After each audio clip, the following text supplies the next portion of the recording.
সেজন্য আমরা আমাদের যত কার্যক্রম হবে দেবিদ্বার রিলেটেড প্রত্যেকটা কার্যক্রম কি বরাদ্দ এসছে, কি বরাদ্দ আসবে, তারপরে হচ্ছে সরকারি কি কার্যক্রম পরিচালিত হচ্ছে, আপনাদের প্রয়োজন প্রত্যাশা, সরকারি সার্কুলার, প্রত্যেকটা জিনিস আপনারা হচ্ছেন এই পেজে আপনারা পেয়ে যাবেন। জবাবদিহিতা বিষয়টা হচ্ছে যে মানুষ আমাদেরকে অনেক আস্থা নিয়ে নির্বাচিত করেছে, কিন্তু নির্বাচনের পরে মানুষ আসলে আমাদের কাছ থেকে কি ধরনের আমরা তাদেরকে কি ধরনের সেবা দিব, তারা আমাদের কাছ থেকে কি ধরনের সেবা পাবে, অথবা প্রশাসনিক যে কার্যক্রমগুলো চলছে সেই বিষয়গুলো সম্পর্কে মানুষের সম্যক ধারণা থাকে না।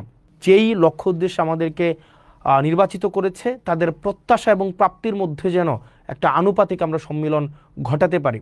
আজকে আমি দেবিদ্বারবাসীকে একটি বিষয় আশ্বস্ত করতে চাই, যেটা আমি নির্বাচনের আগে আশ্বস্ত করেছি।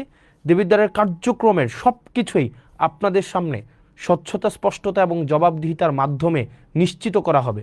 সেজন্য আমরা আমাদের যত কার্যক্রম হবে দেবিদ্বার রিলেটেড প্রত্যেকটা কার্যক্রম কি বরাদ্দ এসছে, কি বরাদ্দ আসবে, তারপরে হচ্ছে সরকারি কি কার্যক্রম পরিচালিত হচ্ছে, আপনাদের প্রয়োজন প্রত্যাশা, সরকারি সার্কুলার, প্রত্যেকটা জিনিস আপনারা হচ্ছেন এই পেজে আপনারা পেয়ে যাবেন। জবাবদিহিতা এই পেজে আপনারা সব কিছুই পেয়ে যাবেন, সব কিছুই আপনাদের দেবিদ্বার রিলেটেড সব কিছু সরকারি কার্যক্রমের প্রত্যেকটা পয়সা হচ্ছে। যেমন আজকের যদি বিষয়গুলো আপনাকে দেখাই, যেমন আজকে 2 ঘন্টা আগে আমাদের উন্নয়ন প্রকল্পের যে বরাদ্দ দেওয়া হয়েছে সেটা হচ্ছে বড়শালগড়ি ইউনিয়নের উন্নয়ন প্রকল্পের বরাদ্দটা আপনার দেখেন এখানে স্পষ্টভাবে এখানে দেওয়া আছে।